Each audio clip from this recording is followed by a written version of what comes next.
What's going on, everyone? Welcome to Movie Emporium's TV review of Moon Knight Season 1, Episode 2.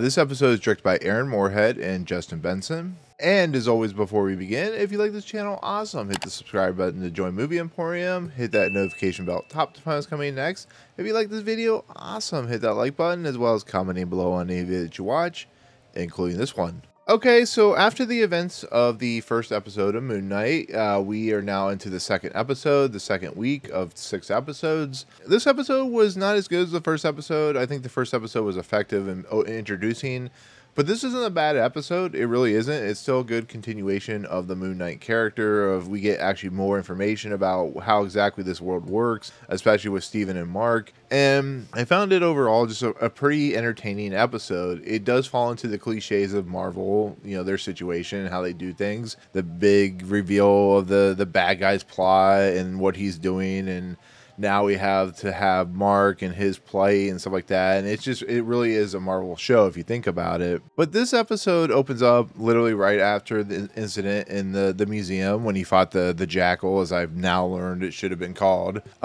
He is in his bed. He wakes up screaming and he sees himself attached. He pretty much thinks it's a dream, that nothing really happened, which makes a lot of sense when you wake up in your bed. This is remembrance to something similar to like American Werewolf in London, where the main character would have the wolf moment, but he would wake up in bed all of a sudden or whatever. And I don't think it's a callback, but it really feels similar to that. Well, he runs up to the museum and he walks in and they're putting yellow tape everywhere, which makes it seem pretty much that it actually happened. So Steven walks up to one of the security guards he knows, asks about the whole, video footage. He says you'll be surprised and crazed and it'll just be insane. And we see the video footage, but we see no Jackal. And that's really suspect. I mean, think about it. If like you want to prove your innocence and you want to prove that something more sinister is happening, you'd want the video footage. Well, there's video footage of just Mark kind of running all around the place and, running into the bathroom where the incident happened. And I thought that was kind of funny because if you think about it, it's like,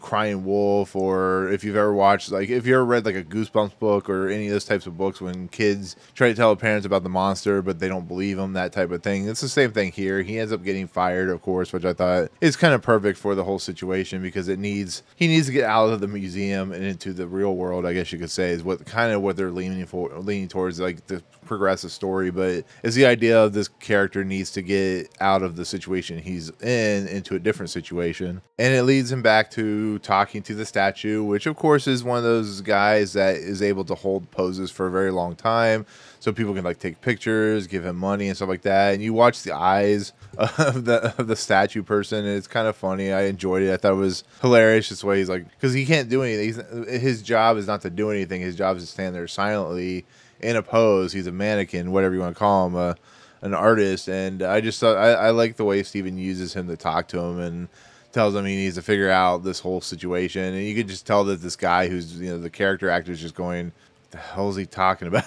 It's just, I found it funny. I like that. That's one of those moments that I really enjoy in this series, is just those small, weird kind of Steven moments that just have their kind of place in the world, I guess. But he decides he's going to investigate where this key is. The key, it looks like, has an Uber logo, but it's really for a storage company, a storage unit, company where you would store stuff. Like, if you have big items that you have no place to put it, you go spend some money and store it for, a certain amount of time or whatever, unless you keep it forever. And we find out that Steven goes here a lot, and he has a storage unit there, and he walks in storage unit 43. I don't know if that means anything, but storage unit 43. And in the process of everything, he walks in this storage room is like a bunker of sorts. There's a bed, there is boxes everywhere, there's hieroglyphic artifacts everywhere.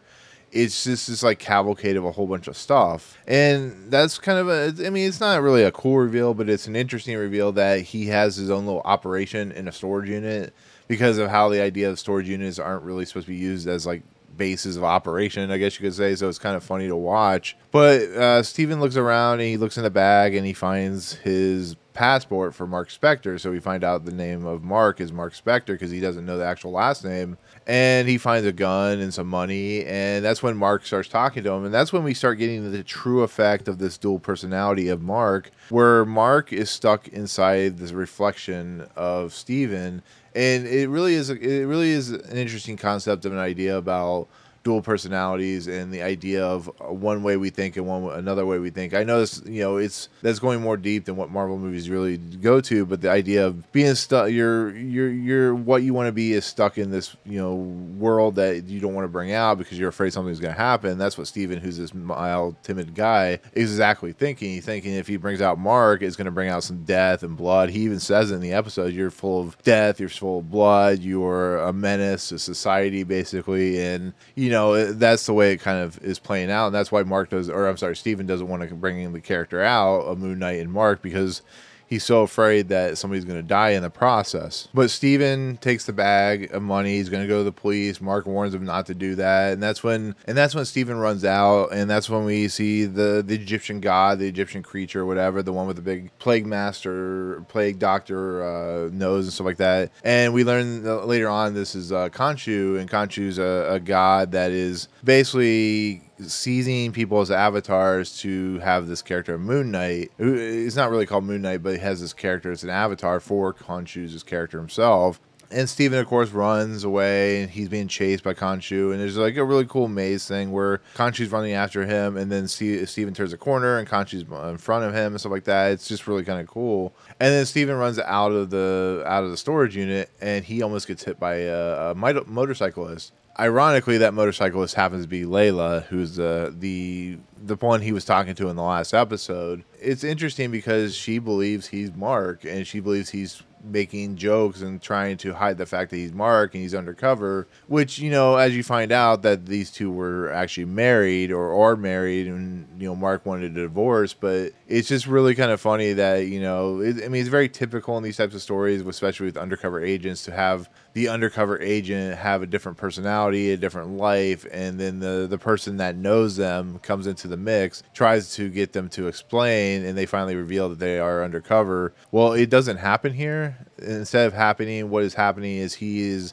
because he has this dual personality, he is basically Steven. She doesn't believe him, but he is Steven, and he takes her to the apartment that he lives in, and he finds out they were getting a divorce, or he sent divorce papers, but he doesn't know anything about it because he's not Mark. He realizes that he's been learning French poetry, which is something that Layla really likes. Layla's a very atypical female lead, I guess you could say. She's somebody that has very strong, heady personality and very strong abilities and stuff like that, but she's very much a Marvel stereotypical female action star, and there's nothing wrong with that. It is what it is. You have to have that very typical person. But as they're talking about hieroglyphs and stuff like that, we get a knock on the door, and it's these two characters named DC Fitzgerald and DC Grant, and they're two individuals that just kind of force their way in and stuff like that, and they take Steven under arrest, but they're looking for the scarab that, of course, we've seen in the first episode. And what the scarab is a directional point to this god named Ammit, and this god Ammit is very important to Arthur's character, as we learn later on in the episode. But these two individuals, they arrest Steven and take him to this location that is not actually the jail cell. It's the kind of second hidden area for Arthur's character, where it's almost like a utopia. And then Arthur kind of explains, as they're walking through this like utopia society, and just like everything seems at ease and on level, that this Khonshu person was using Arthur as an avatar, and this character of Arthur got away and found Ammit. But the thing about the situation at hand is he wants the scarab for the directional point to Ammit because he doesn't know where he's located. And that's when things start getting dark and out of control, because we learn that, Khonshu is, of course, using people as avatars to basically take down the villains. So this is a superhero that has like a thing on his, like he has somebody controlling him in a lot of aspects, and he is basically being used to fulfill Khonshu's wishes to take down the bad guys, which is very similar in a lot of things. When it feels very Marvel in its own aspects, feels very comic booky in a lot of respects. But Arthur is now becoming more and more angry, and he wants the scarab to get to Ammit. But of course, Steven's like, I don't have it, blah, blah, blah, blah, blah, you know, that type of thing. And it gets more and more tense as the situation comes along. And that's when Layla appears in this building with the scarab. She holds it up and she's like, I have it. And, you know, Arthur's like, you don't know what you're doing with that. You should just give it to me. And of course, it's a ploy to get Steven out of there. And she basically is trying to get Steven to become Mark, to use the suit, which, you know, is bring out the suit, or call the suit, or whatever you want to call it, which is the tagline of the series, I guess, is called the suit. And, you know, Mark or Steven doesn't want to do it. And, you know, the nice thing about this episode, what's really cool is like you see every time Steven sees in the reflection, he sees Mark talking to him, and any type of reflection, Mark's like, let me help, let me fix this problem. You can't do this. You need my help. You need this. You need to bring out the suit, all that good stuff. And Steven doesn't want to do it because he's afraid of what's going to happen. And that's when things start to go out of control. And of course, the big action sequence happens, and they, you know, Layla and Mark or Steven kind of run towards, you know, what he calls the bad guys' playhouse, or whatever, the bad guys, you know, den, I guess, man cave, I guess you could say. And that's when, you know, Arthur actually puts, if you've seen the clip, he puts the stick down on the ground, and of course he calls up a jackal, you know, the thing we saw in the first episode, which I hope that doesn't become a thing in the next 4 episodes after this, where they call the jackal, which, you know, that would be really kind of stupid that there's a jackal in every episode. I don't know. It feels very similar to The Mummy, where the Mummy could call these, you know, godlike or these demon-like creatures or whatever to help him out, and so on and so forth. Which I compare this series to The Mummy a little bit because it feels very mummy-ish in its action and its adventure and, you know, suspense. There is no Moon Knight in The Mummy, but there is the mummy creature, which is a bad guy, a villain, and stuff like that. And that's what, you know, Arthur feels like a little bit. He feels a little bit like a god, a mummy that can control things with the power of. We find out the cane has a little bit of the power of Med in it, which is, you know, once again very comic booky. But once again, Steven's in a room, the jackal's coming after him, and the jackal breaks in, and Layla and Mark are like, bring this suit out, you need me, help me. And Steven's like, no, I'm not going to do that, I do not want to do that. And he's like freaking out. And then this is where we learn that the creatures that Arthur's able to summon, Steven can see because he has the power of Khonshu and the Moon Knight thing, but nobody else can see it. So there's some really cool, fun effects that happen in this section where the big action sequence happens, and when Mark is thrown out the window and he's like, oh, call the suit, you know, it's kind of really funny. And then he drops down and he's in that suit that you see in the poster, which is actually not the Moon Knight suit. It's just like this really nice like tux suit with the Moon Knight mask, which I guess he can switch to different types of suits. I guess that's a thing. I'm not entirely sure because I don't know anything. If you're like me, you really don't know much about this comic at all. Like, I've never read it, so I'm just kind of going in this blind. But the simple fact that he just has this suit and he's really nice, and it's really kind of a beautiful suit and like that and all that good stuff. And we start having this alley fight, and he has like heightened abilities. He has like super strength, and he has these 2 poles that he can use and beat up people with, and he's able to kind of hold his own as, you know, Moon Knight in a lot of respects. And then when Layla comes down, that's when we start seeing the invisible fighting. We start seeing Mark being dragged around everywhere. Layla tries to do a couple things to this jackal creature, and of course doesn't work, but we see that this jackal is invisible, which is very similar to those creatures in Eternals, which I think were also invisible. You couldn't see them. I think there's a lot of invisibility going on, which is weird. But anyways, this fight leads for a little while, and then Steven gets the upper hand, and then he gets punched by the jackal into the street. There's a really funny moment with this old lady. He thinks he's having a seizure, which seizures are not funny, but in this aspect it's pretty funny because they're like, what is wrong with this guy? And I all I could think about was Fight Club, where he's fighting himself. That's what people think. So maybe there'll be like a my name is Robert Paulson moment. I don't know, but it's really fun. And that's the point where Steven looks into the bus mirror and Mark's like, you need my help. And Steven goes, okay, help me. He turns into Moon Knight and he turns into Mark. And he basically has the jackal chase after him, top of a roof towards this cathedral, and he pulls out the Moon Knight. I guess they're like boomerang scythes or whatever. I don't know exactly what they are, but he's able to throw them, and he hits the jackal. It's very traditional Marvel action stuff, but it's really fun, especially here because you see the jump, you see the shadow work and stuff like that, which is really cool. And he's able to finally kill the jackal by having him impale onto a roof of a church or whatever.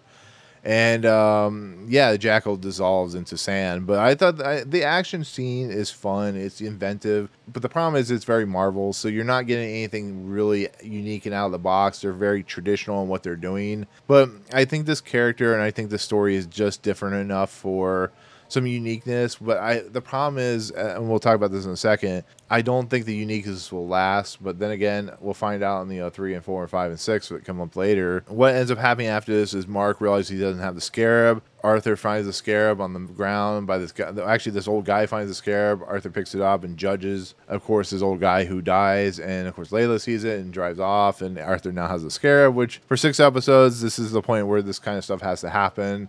As much as I wish this series was a little bit longer, like 8 or 9 episodes, here it is, kind of understandable. And it leads Mark to having a discussion with Steven, who's now stuck in this mirror world, which it really is, I find really fascinating. I think is the most interesting aspects of the show is the idea of what is this mirror world like? What is it like to trap another identity in that world?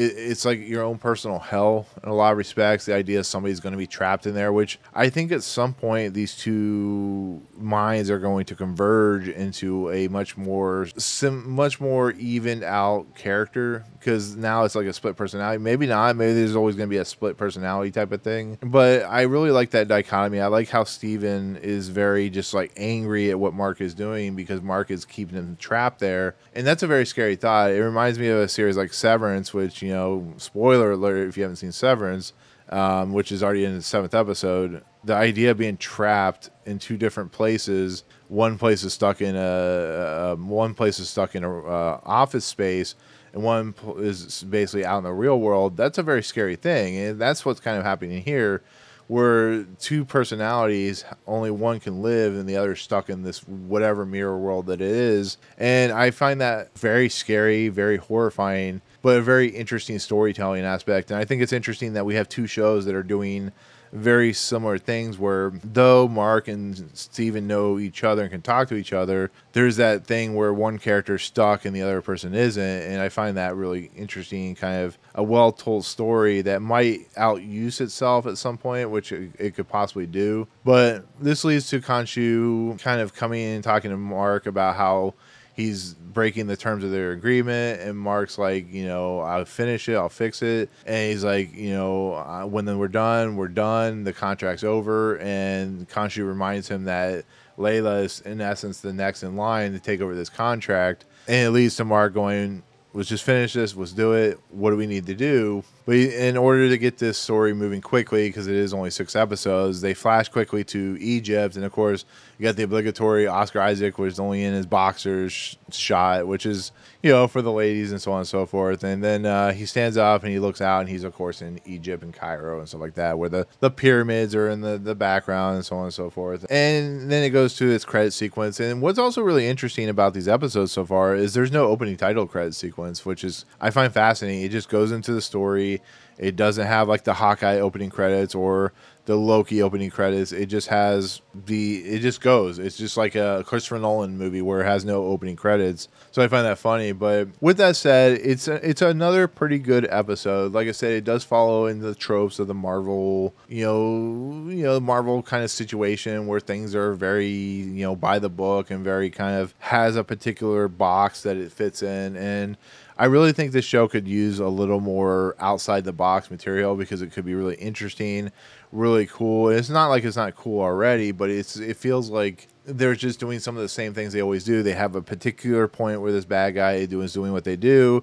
They're a particular set of skills. We have the whole personality thing with Steven and Mark, which I think is actually quite interesting. One of the most unique characters we've seen so far in this whole MCU, believe it or not.